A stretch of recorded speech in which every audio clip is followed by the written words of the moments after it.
Press the bell icon on the YouTube app and never miss another update.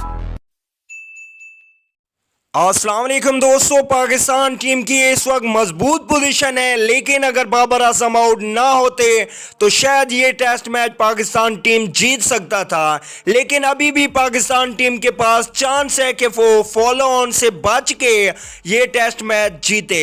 Yasir Shah अभी भी wicket पर मौजूद हैं। यासिर शाह और बाबर आजम ने 100 रन की शानदार पार्टनरशिप की, जिसकी वजह से पाकिस्तान टीम की पोजीशन मुस्तहकम हो चुकी है।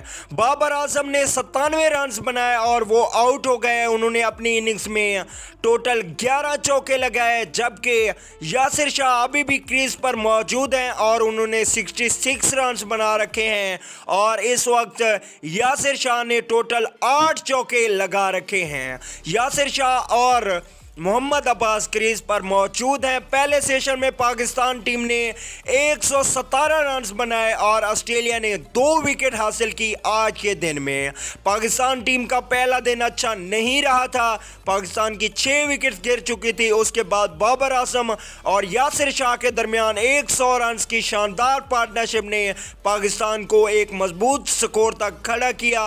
अभी पाकिस्तान ने 213 रन बना रखे हैं और पाकिस्तान के 8 खिलाड़ी आउट हो चुके हैं।